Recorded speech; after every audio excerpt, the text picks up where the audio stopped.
मेरे सारे बच्चे अच्छे से हो? सभी ठीक हो?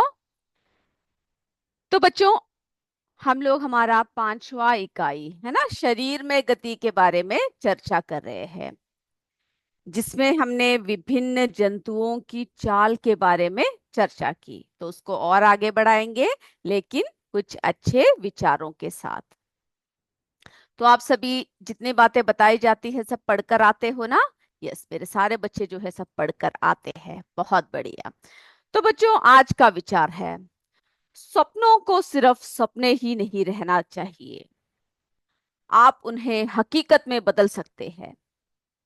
अगर आप बस कोशिश करते रहे और मेहनत करते रहे, तो आखिरकार आप अपने लक्ष्य तक पहुंच जरूर पहुंचेंगे। तो बच्चों, हमें क्या पता चलता है, जो सपने होते हैं, हम लोग सपना देखते हैं ना कि हम बड़े होकर ये बनेंगे, वो बनेंगे, वैसा करेंगे, सबकी मदद करेंगे, हमारे मम्मी पापा का सहारा बनेंगे। सब आप सपना सपने देखते हो। लेकिन उन सपनों को सच करने के लिए, अगर आप उसको हकीकत में बदलना चाहते हैं, तो आपको क्या करना चाहिए? सिर्फ सपने देखते रहना चाहिए? नहीं, उस पर अमल करना चाहिए, उस पर जो है अमल करना शुरू करना चाहिए, कोशिश करना चाहिए, मेहनत करना चाहिए, है ना? अगर हम कोशिश नहीं करेंगे, मेहनत नहीं करेंगे, तो कभी भी अपने लक्ष्य तक नहीं पहुंचेंगे। तो अपने सपने को सामने रखिए, कोशिश कीजिए, मेहनत कीजिए, आखिरकार आप जो है अपने लक्ष्य तक जरूर पहुंच जाएंगे। ओके? तो सारे बच्चे क्या करेंगे? अच्छे से मेहनत करेंगे, है ना, कोशिश करेंगे, अच्छे से पढ़ाई करेंगे, और आप जो है आपके मम्मी पापा का जो सपना है, आपका जो सपना है, उसको साकार करोगे, करोगे ना? यस। तो इसी के साथ हम आज की क्लास शुरू करते हैं। हम जंतुओं के चाल के बारे में चर्चा कर रहे हैं। और बच्चों, आज लास्ट में जो है एमसीक्यू होने वाला है, तो आप उसके लिए भी क्या कीजिए, तैयार रहिए। ओके? तो जंतुओं की जो चाल है, इसके बारे में हम लोग चर्चा कर रहे हैं, जिसमें से हमने बहुत सारे, जैसे केंचुए के बारे में बात किया, घोंगा, है ना, तिलछटा, पक्षी आदि के बारे में जो है हमने चर्चा कर लिया है। अब हम जो है मछली, है ना, मछली को आप सबने देखा होगा, है ना, तैरते हुए बहुत अच्छा लगता है। देखा है ना आप सबने? ओके। तो मछली की पानी में, कहाँ पे चलता है? पानी में, है ना? मछली की पानी में चलने की क्षमता उनकी शारीरिक संरचना और विशेषताओं पर आधारित होती है। जब हम मछली की बात करते हैं, मछली जल में तैरती है, कैसे तैरती है? उनकी शारीरिक संरचना जो है कुछ इस तरह से होती है ना? उनमें जो है क्या क्या होते हैं, उनमें फिन्स होते हैं, उनके पंख लगे होते हैं, जो मछलियां क्या करती है, तैरने में उनकी मदद करती है ना? फिर जो है उनके शरीर में कैसे होता है उनका शरीर? बताइए, किस तरह से वो स्ट्रीमलाइंड होती है ना? उनका शरीर जो है कैसा होता है? धारा रेखीय शरीर होता है। कभी आपने नाव सब बनाकर प्रैक्टिस किया है? ओके? आपने बारिश के समय पर नाव बनाकर खेला है? आपने नाव की आकृति देखी है? अगर आप ध्यान से देखो तो कुछ उसी तरह की आकृति जो है मछली की भी होती है ना? मछली की देखिए किस तरह से आकृति होती है, इस तरह से कुछ आकृति होती है। तो आपको किस तरह से लगा, मछली की आकृति कैसा होता है, बताइए मुझे। उनकी जो है आकृति, है ना, यानी ये जो आकृति है, इसको हम क्या कहते हैं? धारा रेखीय आकृति कहते हैं। ओके? कैसा होता है? जो है उनकी पूंछ और जो सिर है, उसका भाग जो है कैसा होता है? थोड़ा पतला होता है और नुकीला होता है ना? और ये जो मध्य भाग है, ये किस तरह का होता है? जो मध्य भाग होता है, ये जो है थोड़ा सा मोटा होता है, यानी इन दोनों की अपेक्षा ये मध्य भाग जो है कैसा होता है? थोड़ा सा चौड़ा होता है ना? तो ये जो मछली की जो शरीर की विशेषताएं है, ओके, जिसको हम लोग कैसे कहते हैं? धारा रेखीय। ओके, स्ट्रीमलाइन बॉडी कहते हैं जिसको। तो इसकी वजह से क्या होता है बच्चों? मछली जो है जल में आसानी से, यानी हर इसमें जो है अनुकूलन होता है, हर इसकी क्या होती है? अलग अलग अनुकूलन होता है, जिसकी वजह से सभी क्या करते हैं? सभी जो है आराम से पानी में, यानी जो मछली है, सारे मछलियां आराम से पानी में गति कर सकते हैं। तो हम मछली के बारे में डिस्कस करेंगे अभी, और सर्प के बारे में, है ना। नाम सुनते ही आप सबको डर लगता होगा, है ना, सभी को लगता है। तो हम लोग ये भी देखेंगे कि सर्प जो है कैसे गति करता है। ओके। जब हम लोग सर्प की जब बात करते हैं, तो उनकी जो है शरीर की विशेषताएं, शरीर का लचीलापन देखते रहो, बहुत तेजी से जाता है ना। बहुत तेजी से क्या करता है, आगे बढ़ता है। और उसकी जो मेरुदंड होता है वो कैसे होता है, सर्प की लंबी होती है। ओके, परस्पर जुड़ी होती है। और आपने देखा होगा कुछ जो है इस तरह का क्या होता है, एक शेप होता है ना, जो उसको क्या करने में, गति करने में जो है आसानी करता है ना। जब भी आप सांपों को देखते हो तो आप जो है उनकी शरीर कैसे देखते हो, ऐसे कुछ आकृति होती है ना। इस तरह की एक आकृति जो है आप क्या देखते हो, सर्पों में देखते हो। ओके, जिससे क्या करते हैं, अनेक वलय होते हैं उनके शरीर में, वो जो शरीर को आसानी से मोड़ सकते हैं। तो हम लोग अब क्या करते हैं, एक एक करके, आपको थोड़ी सी आइडिया लग गया होगा ना कि किस तरह से उनकी शरीर की रचना है। तो हम अब क्या करेंगे, अब जो है उसको और आगे देखते हैं। तो सबसे पहले हम लोग मछली की बात करते हैं।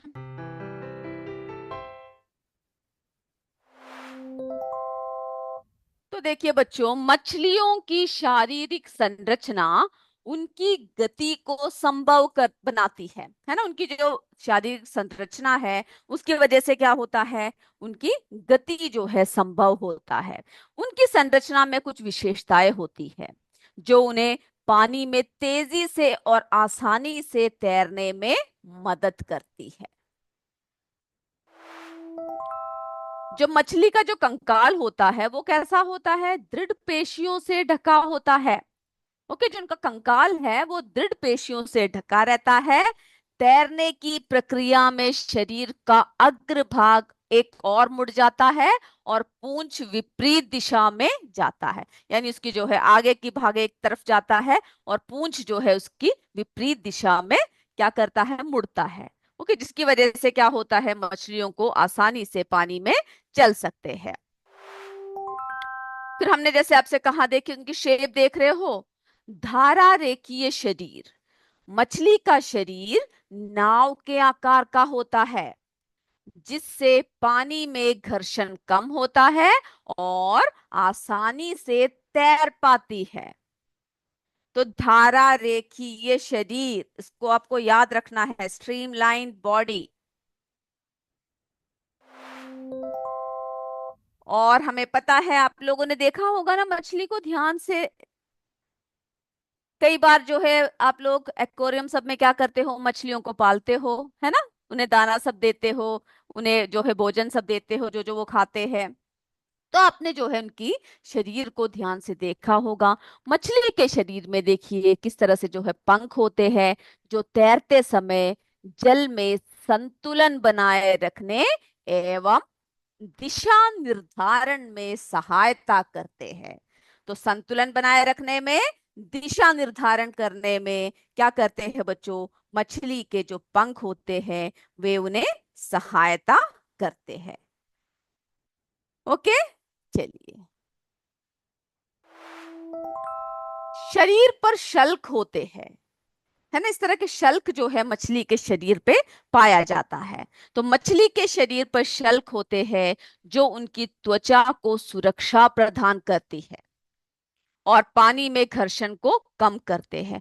तो उनके शरीर में शल्क होते हैं। अगर हम लोग थोड़ी देर पानी में काम करें, है ना, अगर बहुत देर तक कपड़े धो रहे हो या बर्तन धो रहे हो या पानी में कोई भी कार्य बहुत देर तक कर रहे हो, तो हम अपने शरीर को, हमने हाथों को सब देखेंगे कैसा होता है, एक अलग, है ना, पूरे जो है अजीब सा एक झुर्रियां जैसे पड़ जाती है हाथों के अंदर सब। तो वो क्यों होता है, क्योंकि हमारा जो शरीर है वो पानी में रहने के लिए अनुकूलित नहीं होता है। पर मछलियों के शरीर कैसा होता है, अनुकूलित होता है। और शरीर पे शल्क होते हैं जो उन्हें सुरक्षा प्रदान करती है, उनकी त्वचा को। संतुलन और स्थिरता, जो संतुलन बनाए रखता है, स्थिर बनाए रखता है, तो संतुलन और स्थिरता को बनाए रखता है। पूंछ मछली को पानी में संतुलन और स्थिरता को बनाए रखने में क्या करता है बच्चों? मदद करता है। तो हमने एक एक करके देखा मछली की शारीरिक संरचना कैसी होती है, क्या क्या कार्य करती है, किस तरह से गति करती है। ये क्लियर है सभी को? यस और नो, जल्दी जल्दी बताइए मुझे। बिल्कुल क्लियर है। ओके, चलिए अब हम लोग अगले तरफ चलते हैं, सर्प। ओके, जो स्नेक। तो बच्चों सबसे पहली बात तो यह है कि सर्प का जो मेरुदंड है वो लंबा होता है। ओके, और शरीर की पेशियां क्षीण एवं असंख्य होते हैं। उसके जो पेशियां होते हैं वो बहुत, यानी असंख्य होते हैं। ओके, और मेरुदंड जो है कैसा होता है? काफी लचीला होता है, जो शरीर को बहुत ही लचीले तरीके से क्या करता है? सर्प की गति प्रदान करता है। वे परस्पर जुड़ी होती है। ओके, जो उनकी जो मेरुदंड है वो कैसा है बच्चों? परस्पर जुड़ी होती है, चाहे वे दूर ही क्यों ना हो। पेशियां मेरुदंड, पसलियों एवं त्वचा को भी एक दूसरे से जोड़ती है। तो जो पेशियां हैं वो क्या करती है? मेरुदंड, पसलियां, त्वचा, सभी परस्पर जुड़े हुए हैं। ओके, इस बात को जो है आपको याद रखना है। सर्प का शरीर अनेक वलय में मुड़ा होता है। ओके, उनके शरीर में क्या होता है? अनेक वलय होते हैं। जिससे क्या होता है? जो वलय होते हैं वो सर्प को, इसी प्रकार सर्प का प्रत्येक वलय उसे आगे की ओर धकेलता है। जब चलता है तो ध्यान दीजिए, कभी आपने अगर देखा है तो, कि किस तरह से, यानी पास सब जाकर नहीं देखना है ना, कि जो है कई सर्प जो है कैसे होते हैं? बहुत खतरनाक होते हैं। तो अगर आपने ध्यान दिया है या फिर टीवी में कुछ देखा है तो आप देखिएगा वो चलता कैसा है। ओके, उनके शरीर में अनेक वलय होते हैं जो उन्हें क्या करते हैं बच्चों? आगे की तरफ धकेलता है। ओके, तो अब हमने क्या देखा? जो स्नेक की लॉन्ग बैकबोन है ना, थिन मसल्स है, और सब एक दूसरे से कनेक्टेड है। ओके, और मसल्स भी कैसा है? एक दूसरे से कनेक्टेड है, इंटरकनेक्टेड है। Okay, muscles also interconnected the backbone, ribs and skin. और जो स्नेक की जो बॉडी होती है वो कर्व्स इनटू मेनी लूप्स, है ना, बहुत सारे क्या होता है? वलय होता है, जो उसको आगे की तरफ क्या करता है? धकेलता है, चलने में सहायता करता है। इसका शरीर अनेक वलय बनाता है और प्रत्येक वलय आगे को धक्का देते हैं। इस कारण सर्प बहुत तेज गति से आगे की ओर चलता है। ओके, तो वो कैसे करता? वलय बनाते हुए बहुत ही तेज गति से आगे की ओर चलता है, परंतु सरल रेखीय में नहीं चलता। यानी कहीं आपने देखा है कि तो सीधा चल रहा है? नहीं, है ना। वो कैसा करता है? वलय बनाते हुए, यानी आगे की तरफ, है ना, बहुत तेजी से क्या करता है? गति करता है। तो बच्चों यहाँ पर हमने जो है सर्प की गति के बारे में भी हमने क्या कर लिया? हमने जो है चर्चा कर लिया। ओके, तो हमने यहाँ पे मछली की शारीरिक संरचना कैसी होती है, सर्प की शारीरिक संरचना कैसी होती है, इन सभी के बारे में हमने चर्चा किया। हमने जो है मानव शरीर के बारे में चर्चा किया कि किस तरह से क्या होता है और किस तरह से गति होती है, कितने पसलियां होती है ना, कितने अस्थियां होती है, कौन कौन सा भाग क्या क्या करने में मदद करता है। तो हमारा जो है ये इकाई यहीं पर समाप्त हो रहा है। अब हम क्या करेंगे? कुछ अभ्यास प्रश्न करते हैं, कुछ प्रश्न करते हैं जो इम्पोर्टेंट है, जो पूछा जा सकता है। तो आप लोग जल्दी जल्दी से लिख लीजिए। ओके, चलिए बच्चों, निम्न प्रश्नों के उत्तर दीजिए। और जब प्रश्नों को हम पढ़ते हैं तभी क्या करना है? आपको उत्तरों को याद करना है, उसके उत्तर क्या है ना, उस बात को आपको जो है उसी समय पर आपको याद रखना है। चलिए, कंदुक कल्लिका संधि क्या है?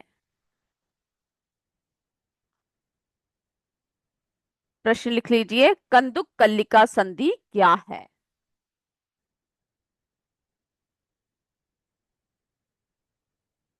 चलिए, कंदुक कल्लिका संधि में एक अस्थि का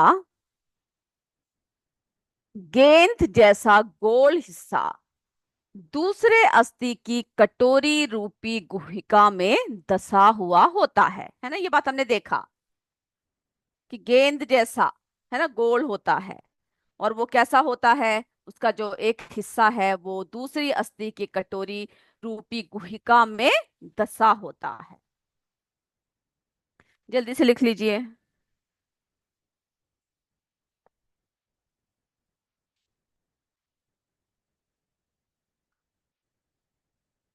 इस प्रकार की संधि सभी दिशाओं में गति प्रदान करती है।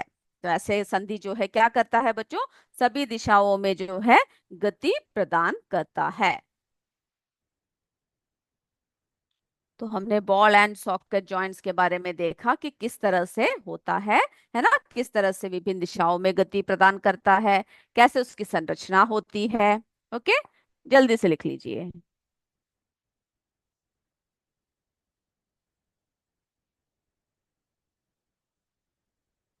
चलिए अगले प्रश्न की तरफ बढ़े। हो गया आप सबका? जब हमने पढ़ाया था तभी आपने, मुझे लग रहा है, नोट्स भी बहुत सारे लिख लिए होंगे, है ना।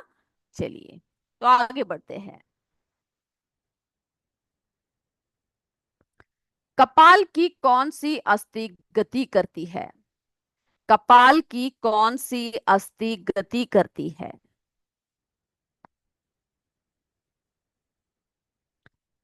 पहले प्रश्न लिख लीजिए। कपाल की कौन सी अस्थि गति करती है?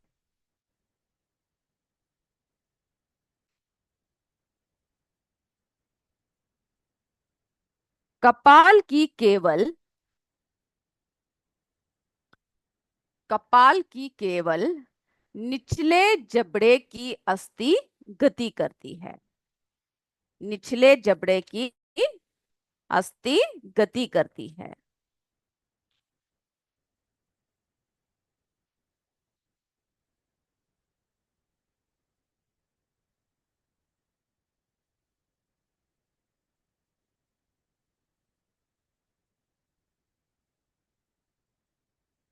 हो गया।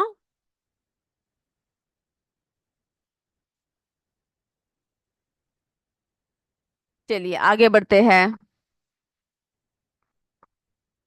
हमारी कोहनी पीछे की ओर क्यों नहीं मुड़ सकती? हमारी कोहनी पीछे की ओर क्यों नहीं मुड़ सकती? तो क्या है उसका उत्तर? कोहनी में हिंज संधि होती है। तो आपको हर बार कहाँ कहाँ पर कौन सी संधि है, उस बात को क्या करना है, आपको याद रखना है। ओके। कोहनी में हिंज संधि होती है जिसमें केवल आगे और पीछे एक ही दिशा में गति हो सकती है।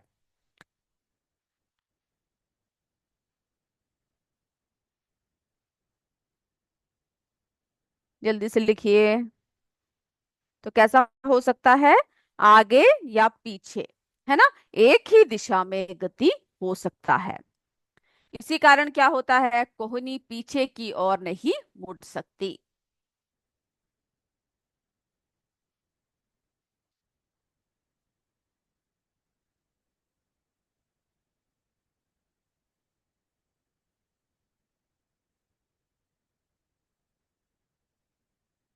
हो गया।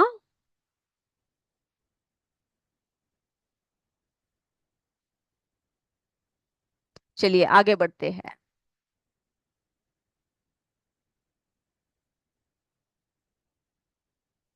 चलिए अब कुछ और प्रश्न देखते हैं। ओके। मानव शरीर में संधि किसे कहते हैं?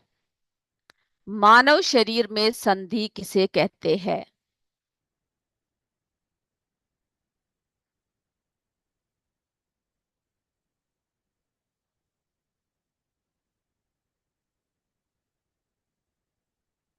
चलिए उत्तर देखते हैं।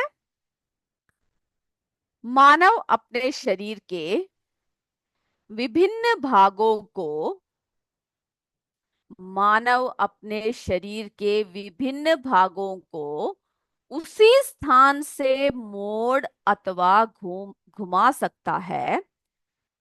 उसी स्थान से मोड़ अथवा घुमा सकता है जहां पर दो हिस्से जहां पर दो हिस्से एक दूसरे से जुड़ा हुआ हो। यानी जो दो हिस्से हैं वो एक दूसरे से जुड़ा हुए हो। यानी कहाँ पर कैसे मोड़ सकते हैं, यहाँ पे दो हिस्से जुड़े हो। ओके, जैसे कोहनी, कंधा, घर जो है हमारा गर्दन। ओके, जहां पर कैसे होते हैं दो, है ना, दो हिस्से एक दूसरे से जुड़े हुए हो, इसी जुड़े हुए स्थान को संधि कहते हैं।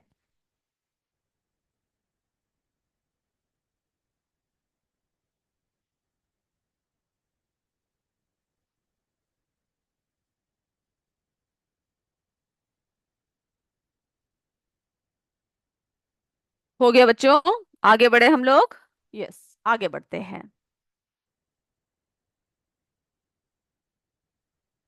दुराग्र संधि किसे कहते हैं?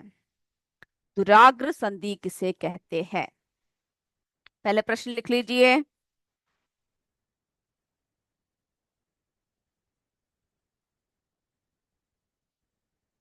दुराग्र संधि किसे कहते हैं?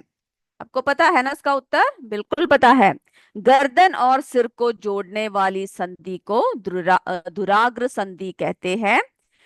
इसके द्वारा शरीर को आगे पीछे और दाएं बाएं घुमा सकते हैं। गर्दन और सिर को जोड़ने वाली संधि को दुराग्र संधि कहते हैं। इसके द्वारा शरीर को आगे पीछे और दाएं बाएं घुमा सकते हैं।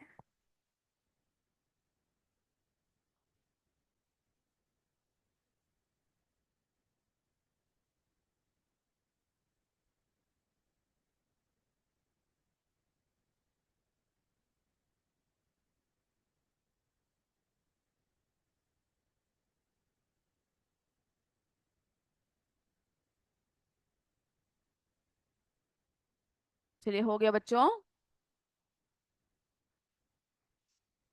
तो इसके द्वारा शरीर को कहाँ कहाँ घुमा सकते हैं? आगे पीछे, दाएं बाएं।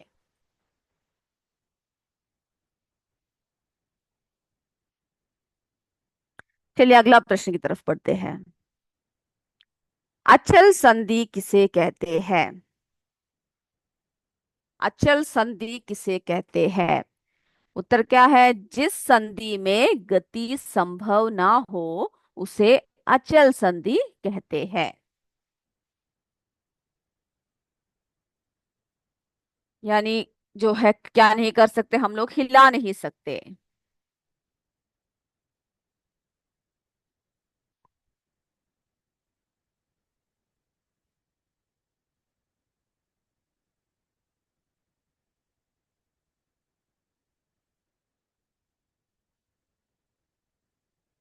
हो गया।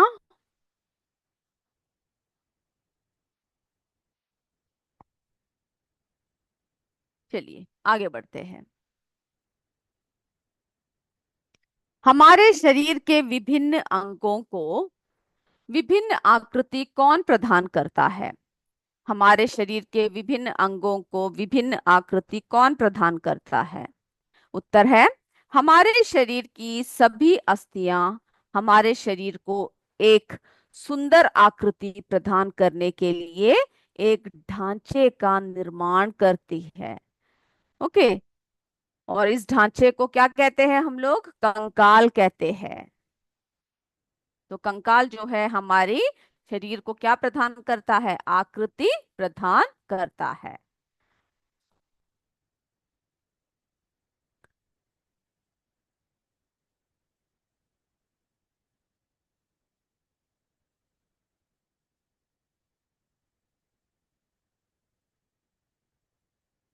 आगे बढ़े। हो गया। यस।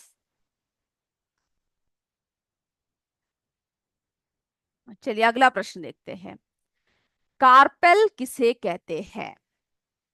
कार्पेल किसे कहते हैं? हमने कहाँ देखा था बच्चों? बताइए मुझे। जी हाँ, हाथों में देखा था, है ना।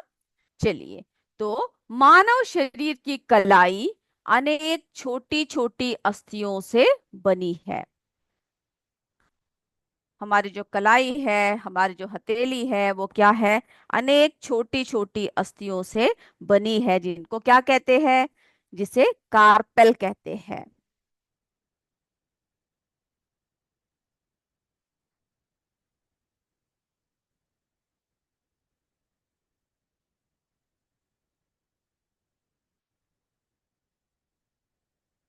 ओके, चलिए आगे बढ़ते हैं। पसली पिंजर किसे कहते हैं? पसली पिंजर किसे कहते हैं? जल्दी से लिख लीजिए, पहले प्रश्न लिख लीजिए।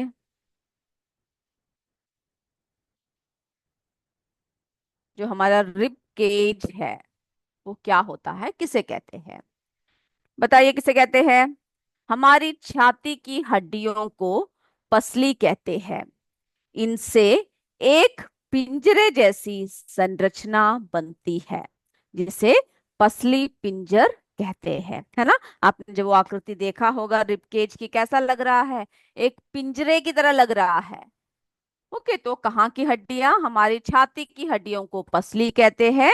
इनसे एक पिंजरे जैसे संरचना बनती है, जिसे क्या कहते हैं बच्चों? पसली पिंजर कहते हैं।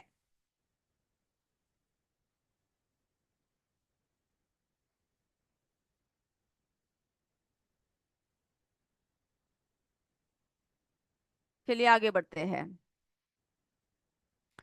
अगला देखिए, मेरुदंड यानी रीढ़ की जो हड्डी है, क्या है? मेरुदंड क्या है? जल्दी से प्रश्न लिख लीजिए।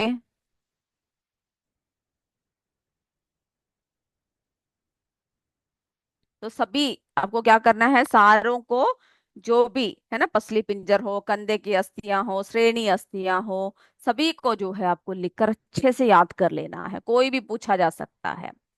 तो मेरुदंड यानी रीढ़ की हड्डी क्या है? मेरुदंड पीठ की हड्डियों का एक समूह है। जल्दी लिखिए। यानी हमारी जो पीठ है, पीठ की हड्डियों का एक समूह है, जो सिर के पिछले भाग से होकर गूदा के पास तक जाती है। यानी जो सिर के पिछले हिस्से से होकर गुदा के पास तक जाती है। ओके,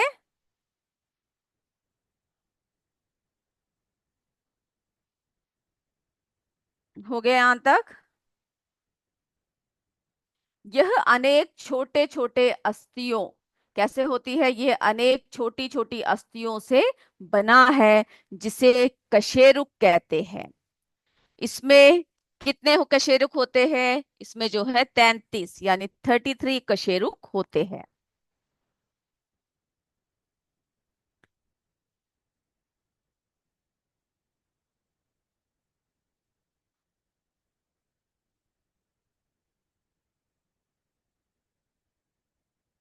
आगे बढ़े? हो गया? ओके।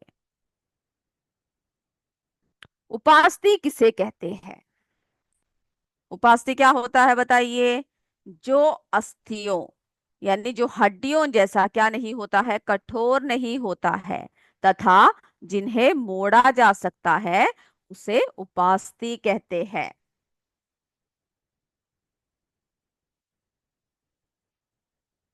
जैसे हमने कान में देखा था, है ना?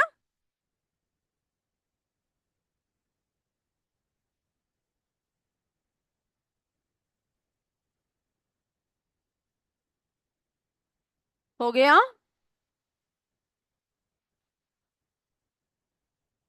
जो अस्थियां कैसे होते हैं? जो अस्थियों जैसे यानी जो हड्डियों जैसे क्या नहीं होता, कठोर नहीं होता है, तथा जिन्हें मोड़ा जा सकता है, उसे क्या कहते हैं बच्चों? उपास्थि कहते हैं। आगे बढ़ते हैं। सांप कैसा चलता है? यानी सांप जो है कैसे चलता है? प्रश्न लिख लीजिए जल्दी से, उत्तर की तरफ चलते हैं। सांपों की रीढ़ की हड्डी लंबी होती है ना? हमने क्या देखा, उनकी जो रीढ़ की हड्डी कैसी होती है? लंबी होती है। और कई पतली मांसपेशियां होती है। और कई पतली मांसपेशियां होती है जो उनकी गति में मदद करती है, जो उनकी गति में मदद करती है।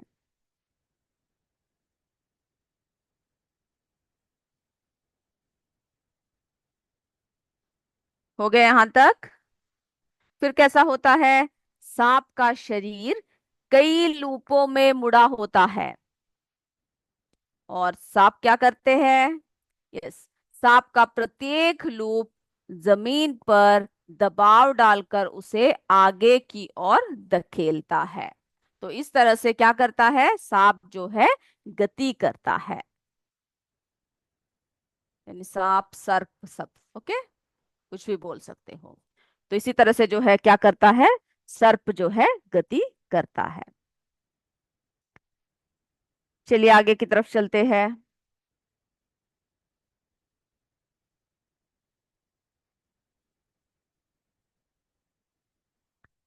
हड्डी को हिलाने के लिए हमें दो मांसपेशियों की आवश्यकता क्यों होती है?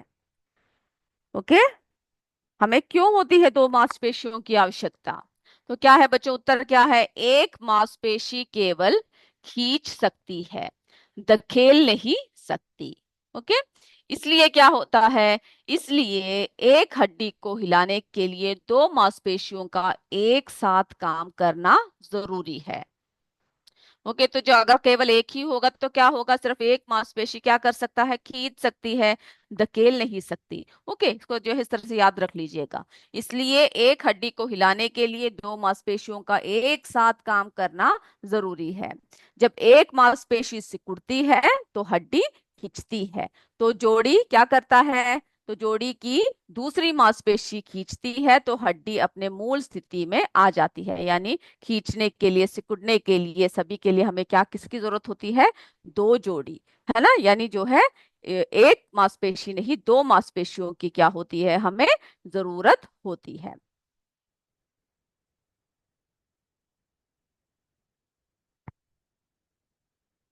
ओके, हो गया बच्चों? चलिए अब एक और प्रश्न दिखाते हैं, उसके बाद हम एमसीक्यू की तरफ चलते हैं। पक्षी का शरीर उड़ने के लिए किस प्रकार अनुकूलित होता है? ये अब अपने छोटे क्लासेस से ही पढ़ते हुए आ रहे हो, है ना? पक्षी के शरीर में क्या क्या विशेषताएं होती है जो उसे अनुकूलित करता है? पक्षियों के शरीर में निम्नलिखित अनुकूलन देखे जाते हैं। क्या क्या है बताइए? हड्डियां खोखली होती है, अग्रपाद पंखों में रूपांतरित होते हैं, शरीर जो है सुव्यवस्थित होता है। ओके, और भी जो है आप बहुत सारे पॉइंट्स को आप लिख सकते हो। ओके, चलिए, तो ये सारे पॉइंट्स को आपको क्या करना है? इसमें इंक्लूड करना है। हड्डियों की गति में मांसपेशियां कैसे कार्य करते हैं इसको भी जरा देख लीजिए। जब संकुचित मांसपेशियां छोटी, सख्त और मोटी हो जाती है तो हड्डियों को अपनी ओर खींचती है। हड्डी को विपरीत दिशा में ले जाने के लिए शिथिल मांसपेशी सिकुड़कर हड्डी को उसकी मूल स्थिति की ओर खींचती है, जबकि पहली मांसपेशी शिथिल हो जाती है। ये हमने जो पहले बताया था आपको, नौवां प्रश्न उसी का है। ओके, इस प्रकार मांसपेशियां क्या करते हैं? हड्डी को गति देने के लिए सुगम में, यानी जो गति देने के लिए युग्म में कार्य करती है, यानी एक युग्म के साथ जो है कार्य करता है। ओके, चलिए बच्चों, इतना ही। अब हम लोग क्या करते हैं? हमारे सीधे एमसीक्यू की तरफ आते हैं। सारे बच्चे जो है तैयार रहिए। ओके, और ध्यान से प्रश्नों को देखते हुए उत्तर लिखिए। चलिए बच्चों, हमारा एमसीक्यू रेडी है, आप लोग तैयार हो जाइए। सबसे पहला प्रश्न बहुत ही सिंपल है, अगर आप ध्यान से देखोगे तो।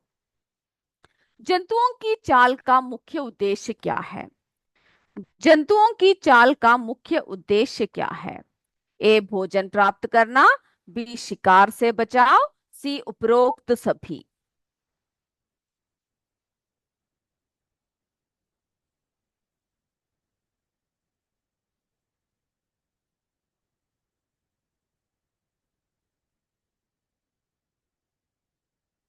हो गया?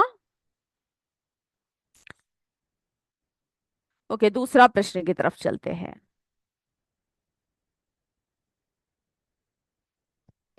केंचुए कैसे चलते हैं? केंचुए कैसे चलते हैं? ए, अपने पैरों का उपयोग करके। बी, अपने मांसपेशियों को सिकोड़कर और ढीला करके। सी, ए और बी दोनों।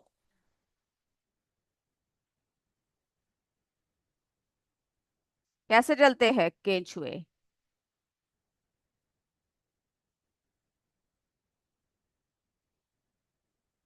चलिए तीसरे प्रश्न की तरफ बढ़ते हैं।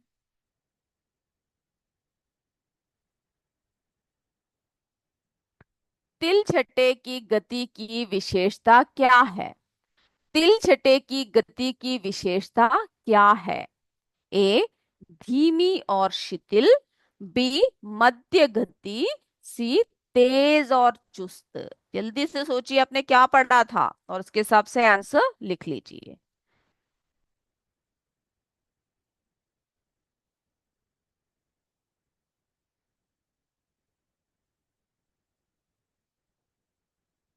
चलिए आगे बढ़ते हैं। हो गया। यस।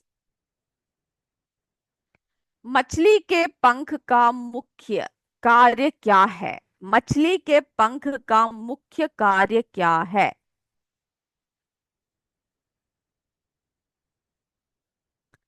ए, श्वसन। बी, गति और संतुलन। सी, भोजन पकड़ना। पंख का मुख्य कार्य पूछ रखा है।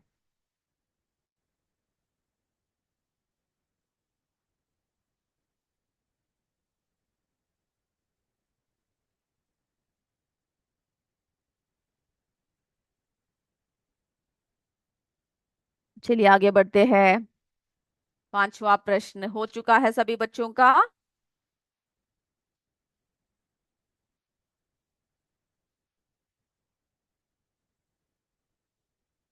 हो गया है।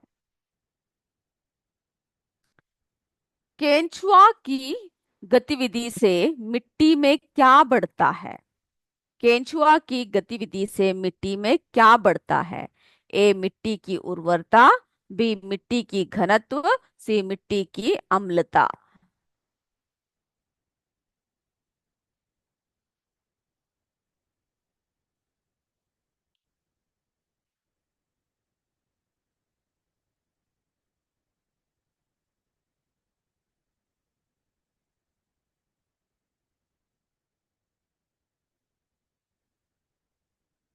हो गया बच्चों। चलिए आगे बढ़ते हैं। हमारा सिक्स क्वेश्चन को देख लीजिए। चिड़िया के पंखों का क्या उपयोग है? चिड़िया के पंखों का क्या उपयोग है? ए, उड़ने के लिए। दिशा बदलने के लिए। बी, संतुलन बनाने के लिए। सी, उपरोक्त सभी।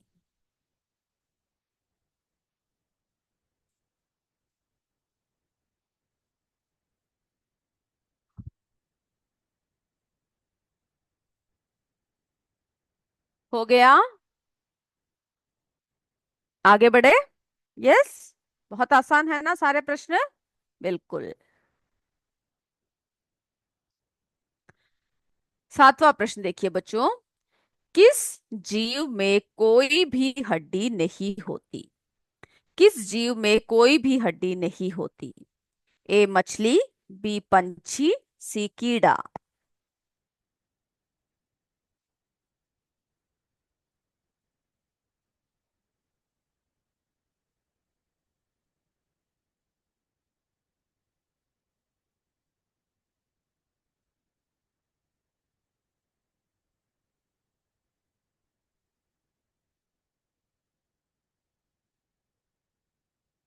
आगे बढ़े। हो गया सभी का? ओके। सर्प की मेरुदंड कैसी होती है? सर्प की मेरुदंड कैसी होती है? ए, कठोर और सीधी। बी, लचीली और मुड़ने वाली। सी, छोटी और मजबूत।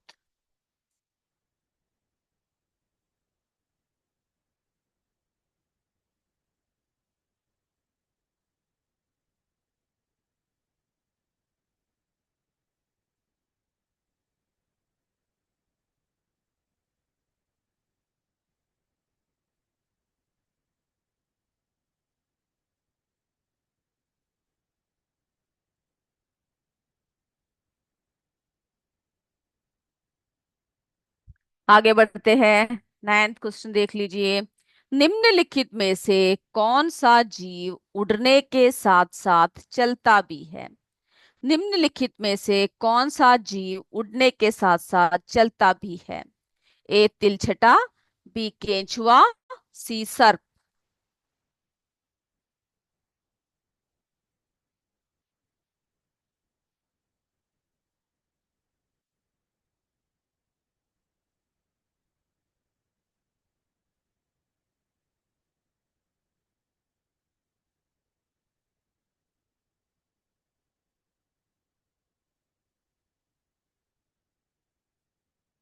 10th क्वेश्चन देख लीजिए बच्चों, हो गया ना सभी का नाइन्थ वन? ओके। 10th देखिए, तिलछटे के शरीर और पैर को ढकने वाला कठोर आवरण क्या कहलाता है? तिलछटे के शरीर और पैर को ढकने वाला कठोर आवरण क्या कहलाता है? ए त्वचा, बी आंतरिक कंकाल, सी बाह्य कंकाल।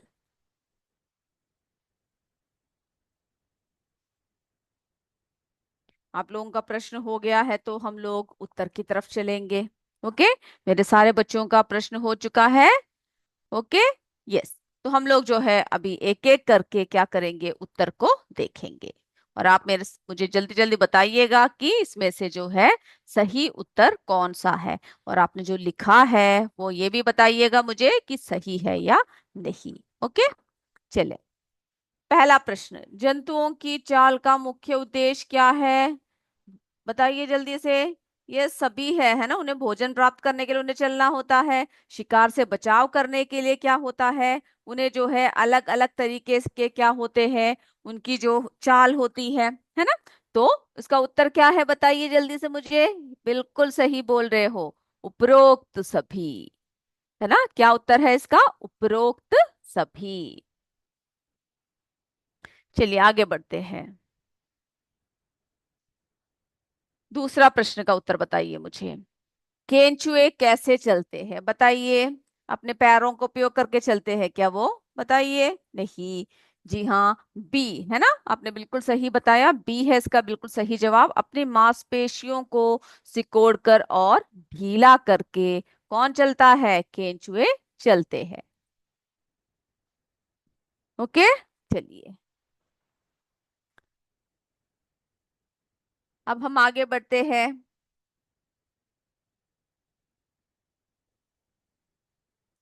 तीसरा प्रश्न देखिए बच्चों, तिल छट्टे की गति की क्या विशेषता है? क्या बताया था आपको, बहुत धीमी चलती है या मध्यम गति में या तेज चलता है बताइए मुझे। बिल्कुल तेज और चुस्त है ना, जैसे ही आप लाइट ऑन करते हो रूम में आकर वो पता नहीं कहाँ भाग जाता है ना, कॉकरोच। तेज और चुस्त।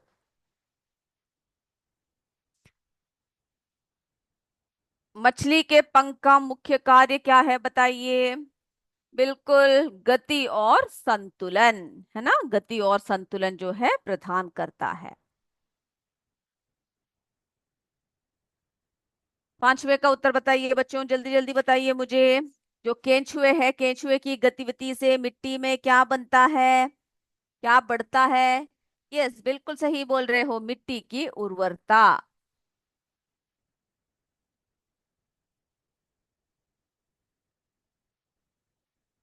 चिड़िया के पंखों का क्या उपयोग है बताइए?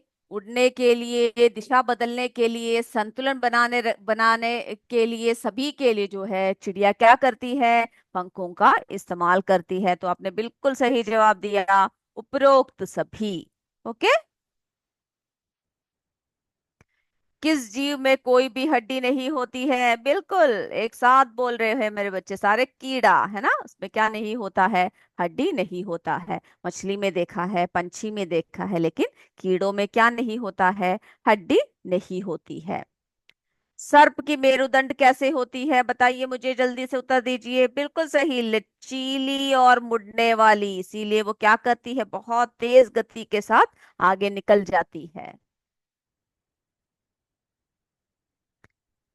निम्नलिखित में से कौन सा जीव उड़ने के साथ साथ चलता भी है? केंचुआ क्या उड़ता है? नहीं। सर्प भी नहीं। तो तिलछटा है ना, तिलछटा क्या करता है? उड़ता है ना, कई बार हम उड़ते हुए देखते हैं, कई बार चलते हुए देखते हैं, चलते चलते उड़ जाता है, तो तिलछटा। ओके, जो तिलछटे के शरीर और पैर को ढकने वाला कठोर आवरण क्या कहलाता है बच्चों? बिल्कुल सही, बाह्य कंकाल कहलाते हैं। तो मेरे बच्चों ने जो है बिल्कुल सही सही जवाब दिए हैं, है ना। बिल्कुल सही सही जवाब मेरे बच्चों ने दिया है। और मुझे बताइएगा कि आप लोगों ने इसमें जो है कितने मार्क्स को स्कोर किया है। ओके। तो बच्चों, अगले क्लास में हम लोग क्या करेंगे? अपनी अगले चैप्टर के साथ आगे बढ़ेंगे। ओके, कोई भी डाउट होने से मेरे बच्चे पूछ भी सकते हैं। तो अगली कक्षा में हम फिर मिलते हैं। तब तक जय विद्या शक्ति, जय हिंद, जय भारत। धन्यवाद बच्चों, थैंक यू।